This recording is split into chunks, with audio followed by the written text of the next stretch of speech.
But ये है भाई, अब सर्दियों में ना 5 बजे ही करेक्ट अंधेरा शुरू हो जाता है, तो अब दिन ना शुरू ज़्यादा जल्दी करने पड़ेंगे, तभी अच्छे से ज़्यादा एक्सप्लोर कर पाएंगे। अगर निकलेंगे ही 10-11 बजे तो भाई फिर पूरे शाम ही जल्दी हो जाती है, अंधेरा हो जाता है, तो एक्सप्लोर नहीं कर पाते हैं। अब कोशिश ये रहेगी 7-8 बजे उठ के मैक्स टू मैक्स 8:30-9 बजे कट लिया करें होटल से। कल तो खैर जल्दी उठना पड़ेगा, इमिग्रेशन करनी है, तो 7 बजे उठ जाएंगे कल, और सारा प्रोसेस निपटा के फिर होटल वापस आके नहा धो लेंगे।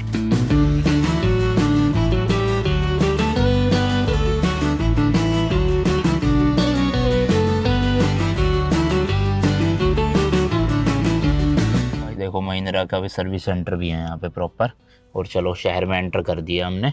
अब कहीं पार्किंग ऐसे सेंटर एरिया में लगाएंगे जहाँ से वॉकिंग डिस्टेंस पे सब कुछ हो। और यहाँ पे एक ड्यूटी फ्री भी है, भैया बता रहे हैं कि यहाँ पे एप्पल प्रोडक्ट्स काफ़ी ज़्यादा सस्ते हैं, क्योंकि यहाँ जीएसटी वीएसटी नहीं लगता ना। तो एक बार चलो नज़र मारे आएंगे क्या क्या रेट है। अगर नए वाले एयरपोर्ट्स मिल रहे होंगे तो शायद से ले लूँ मैं, अगर होगा 5-6 हज़ार रुपये का फ़र्क। तो बाकी इतना फ़र्क नहीं हुआ तो फिर इंडिया से ही लेंगे जाके, क्योंकि एप्पल प्रोडक्ट्स का अच्छी बात ये है कि आप वर्ल्ड में कहीं भी लो, वारंटी आप कहीं भी क्लेम कर सकते हो। जैसे यहाँ से ले जाके मैं इंडिया में भी क्लेम कर सकता हूँ वारंटी। तो अगर मिल रहे होंगे सस्ते एयरपोर्ट्स तो ले लेंगे यहाँ से।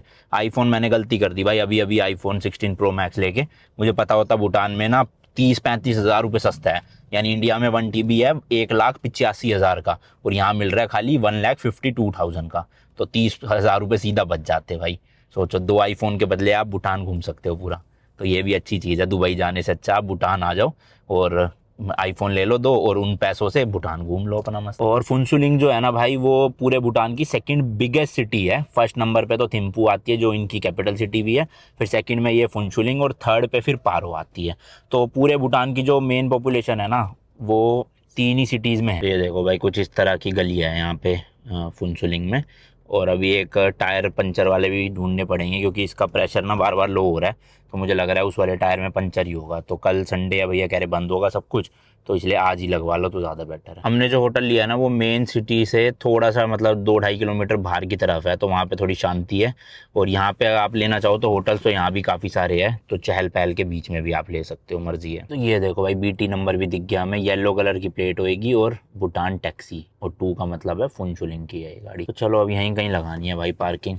ये भीड़ लग रही है थोड़ी सी, जैसी दिखेगी कहीं पे भी साइड में पार्किंग। और ये भाई पार्किंग ये वाली फ्री है या पेड है? ये भी ये सब पेड है भाई। भूटान में ना पार्किंग आपको नहीं मिलेगी फ्री, होटलों की पार्किंग है वो अलग बात है, पर ऐसे आप पब्लिक प्लेसेस में कहीं भी लगाओगे सब पेड है भाई, यूरोप की तरह। क्योंकि यहाँ वो ये ज़मीन कम है, और टूरिस्ट अगर आ रहे हैं तो गाड़ियों में आ रहे हैं, तो उनको पार्किंग तो चाहिए भैया, तो इसलिए उनको पे करके ही फिर पार्किंग करनी पड़ेगी। तो अभी हम जहाँ लगाएंगे उसमें कितना रुपया क्या है यहाँ का चार्ज वार्ज पता है कुछ? यहाँ पे शायद मेरे ख्याल से हाफ एन आवर का ना 5-10 मिनट्स का 20 रुपीज़ है, ऐसे कुछ है। 10 मिनट्स का 20 रुपीज़। तो वो फिर उसी हिसाब से कैलकुलेट करते हो, मतलब 1 घंटे का लगभग 120 रुपये हो गए भाई। तो अगर आप 2-3 घंटे रुक रहे हो तो समझ लो 300-350 रुपये पार्किंग के देने पड़ेंगे। चलो भाई पार्किंग स्पॉट मिल गई है, थोड़ा आगे लाके रिवर्स में लगानी पड़ेगी गाड़ी। आप हैदराबाद से हो? नहीं, हम तो बस लगा दूं? ठीक है जी चलो। HR हरियाणा का है, हरियाणा की गाड़ी है। भैया कह रहे HR मतलब हैदराबाद की गाड़ी। मैंने कहा हैदराबाद नहीं हरियाणा की। देखो भाई लोगों में लिटरली कितना ज़्यादा पेशेंस है, कोई हॉर्न नहीं बजा रहा है कि जल्दी करो जल्दी करो, सब अपना आराम से वेट कर करके जा रहे हैं। तो ऐसा होना चाहिए भाई सिस्टम। हाँ ये मानता हूँ मैं, चलो पॉपुलेशन कम है इस देश की इसलिए। और ये रही अपनी सामने गाड़ी खड़ी कर दी है। एंड साफ़ सफाई भी देखोगे ना भाई, प्रॉपर सफाई दिखेगी आपको। हर जगह कूड़ा जो है वो डस्टबिन में है, और सफाई भी साथ साथ होती जा रही है। तो ये थोड़े बहुत जो आपको गुटकों के निशान दिख रहे हैं वो तो अलग बात है, बट वैसे ओवरऑल काफ़ी सफाई है पूरे देश में। तो ये जो आप पार्क देख रहे हो ना सामने, ये समझ लो यहाँ का स्क्वायर है, क्योंकि यहाँ मोनेस्ट्री भी है। मोनेस्ट्री अभी थोड़ा रात में जाएंगे, लाइटें वाइटें जल जाएगी ना जब मस्त वहाँ पे, तो इसी के आसपास ये पूरे फुनचोलिंग का मार्केट बसी हुई है। ये देखो भाई इस तरह की मशीनें भी है, टेडी बियर लेने हो आपको अगर, तो अभी भैया हमें दिखा रहे हैं पहले यहाँ का ड्यूटी फ्री। वहाँ पे भी आप चीज़ें ले सकते हो काफ़ी सस्ते में, जैसे किसी को वाइन वगैरह लेनी है, विस्की लेनी है, हमें तो वो नहीं लेना, बट हम परफ्यूम वगैरह शायद ले ले। तो ये ड्यूटी फ्री है यहाँ का। कितने बजे तक खुलता है ये? शायद आपका बंद होने वाला है 5-5:30 बजे तक। चलो अभी हम ये देख लेते हैं, पर कुछ भी ना ले नहीं पाएंगे, वो ले जब पाएंगे जब यहाँ पे वो HDF बनेगा हमारा ना, तो कल बनेगा वो सुबह, उसके बाद हम खरीद सकते हैं, तो वापसी में खरीद लेंगे, बट अभी वैसे ही चक्कर लगा लेंगे। ठीक है, तो हम चलते हैं फिर, करते हैं ना। और मोबाइल वगैरह देखना हो तो उधर पे टाशी मोबाइल, वहाँ हाँ। पे भी मोबाइल। तो चलो भैया तो जा चुके हैं, उनको काम भी था और पूरे दिन से वो बेचारे हमारे साथ ही थे, तो मैंने कहा आप ठीक है जाओ, कोई बात नहीं, हम घूम लेंगे। अब ये यहाँ से पूरा चक्कर मारते हुए वापस अपना घूम फिर के गाड़ी के यहाँ आएंगे, तो देखते हैं क्या क्या है यहाँ। ये देखो भाई, पेंट भी मिल रहा है यहाँ पे और बिजली का भी सामान मिल रहा है, बट ये अगेन सब इम्पोर्टेड है भाई बाहर से, तो आपको पैसा ज़्यादा खर्चना पड़ेगा भूटान में अगर रहते हो आप। स्टेशनरी की शॉप है यहाँ की पूरी। ये मेन चौराहा आ गया यहाँ का, वो सामने देखो भारत पेट्रोलियम, अगर फ्यूल वगैरह डलवाना है, अभी हमें ज़रूरत है नहीं। एक ये सामने होटल बताया भैया ने, यहाँ पे कह रहे अच्छा इंडियन खाना मिलता है, और अगर आपको इंडियन खाना खाना है ना तो ये है सामने एशियन होटल फूड, ऊपर है ये, तो यहाँ प्रॉपर इंडियन खाना है भाई। तो नॉन वेज ना, हाँ ये प्योर वेज है भाई। तो अगर किसी को जैन फूड भी खाना है ना तो वो भी यहाँ पे मिल जाएगा। भाई साहब आसमान देखो, वहाँ पूरा ऑरेंजिश सा हो रहा है, देख रहे हो, सनसेट हो रहा है भाई, मस्त एकदम। और एक चीज़ और भाई, पूरे भूटान में ना कहीं पे भी कोई भी ट्रैफिक सिग्नल या रेड लाइट नहीं है। हाँ पुलिस वाले ज़रूर मिलेंगे, बट रेड लाइट आपको नहीं मिलेगी। तो जितनी भी आप ये गाड़ियाँ देख रहे हो ना भाई, सब अंडरस्टैंडिंग के बेसिस पे ही चल रही है, कि अगर मान लो कोई पेडेस्ट्रियन खड़ा है जिसको रोड क्रॉस करनी है, तो गाड़ी वाला लिटरली खुद से रोक देगा ताकि आप पहले रोड पार कर पाओ, क्योंकि ऑब्वियसली भाई जब रेड लाइट नहीं है यहाँ पे तो फिर सिस्टम कैसे होगा, तो इसलिए ड्राइवर्स को खुद ही ध्यान रखना पड़ता है। बट एज अ पेडिस्ट्रियन आपको भी ये ध्यान रखना पड़ेगा कि जहाँ जहाँ पे ये जेब्रा क्रॉसिंग बनी है ना, सिर्फ आप वहीं से ही रोड क्रॉस कर सकते हो। ये नहीं कि मैं मतलब इंडिया की तरह यहाँ से चलता फिरता रोड क्रॉस कर रहा हूँ मस्ती में। तो यहाँ से अगर मान लो मुझे वहाँ जाना है तो मैं यहाँ से मतलब यहाँ से डायरेक्ट वहाँ नहीं जा सकता, पहले मुझे यहाँ से यहाँ जाना पड़ेगा, फिर चल के वहाँ से यूँ क्रॉस करना पड़ेगा, समझ रहे हो ना। तो ये थोड़ा सा हाँ इंडियंस के लिए लगेगा ज़्यादा चलने का, बट ऑब्वियसली भाई जिस कंट्री में आप हो उसी कंट्री के रूल्स फॉलो करने चाहिए। आप देखते हैं कि गाड़ी वाले ना रोकते हैं या नहीं रोकते। ठीक है ट्रैवल, चलो चेक करते हैं। तो ये देखो भाई गाड़ी आ रही है, मैं अपना चलता रहूँगा, गाड़ी वाले खुद से ही रोक देंगे। देख रहे हो, ये सिस्टम है भाई। यहाँ जितना भी ट्रैफिक लग रहा हो पर गाड़ी वाले वेट करेंगे जब तक बंदे क्रॉस ना कर जाए। ये रहा वो बैंक जो मैंने आपको उस वक्त गाड़ी में बैठे बैठे दिखाया था। एंड यहाँ भी देखो भाई इंपोर्ट हाउसेस काफ़ी है, मतलब इंपोर्टेड चीज़ें मिलती है ना क्योंकि सारी।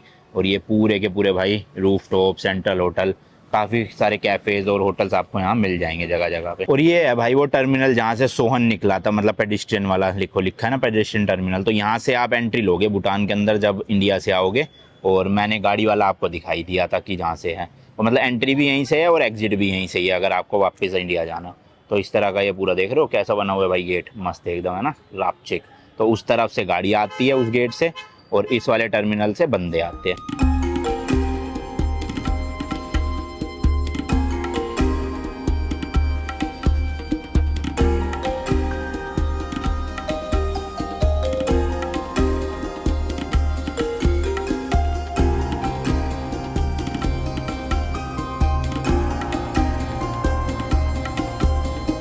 तो भाई हमें तो पता था कि भूटान में एटीएम नहीं है, पर यहाँ एटीएम तो दिख रहा है, पर मुझे लग रहा है इंडियन कार्ड नहीं चलेंगे इसमें, सिर्फ और सिर्फ यहाँ के जो है ना भूटान नेशनल बैंक के कार्ड वो चलेंगे। बट आज की तो हमारी लिमिट ही खत्म होगी कार्ड की, कल चेक करेंगे इसमें से निकलते हैं कि नहीं निकलते। बट भैया बता रहे तो नहीं निकलते होंगे भाई। तो अब जा रहे हैं भाई, वो सामने है ना किजोम कैफ़े, काफ़ी फेमस कैफ़े है, यहाँ पे आप पेस्ट्री वगैरह या इस तरह का कुछ खा सकते हो। प्लस सोहन को भी सुस्सू आ रहा था, आओ सुस्सू करवा के लाऊं तुम्हें।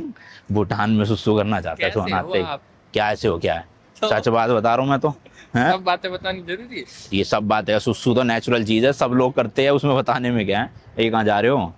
वो है उधर जैबरा। ओ भाई सब ये कौन सी वैगन है, पहली बार देख रहा हूँ। चलो सोहन को तो मिल गया कार्यक्रम करने के लिए, जाओ।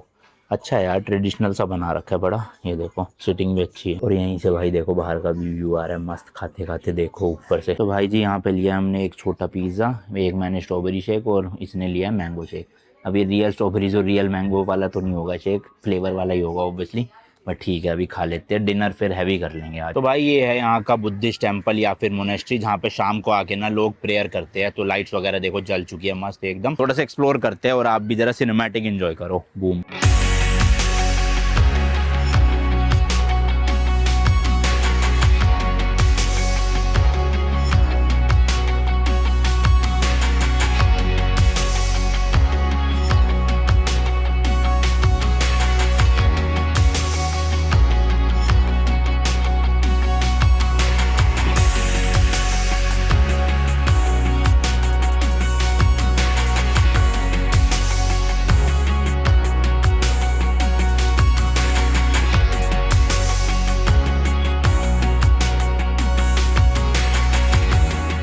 आते हैं भाई बुद्धिस्ट कल्चर में प्रेयर व्हील्स, इनको घुमा के ऐसे प्रेयर की जाती है।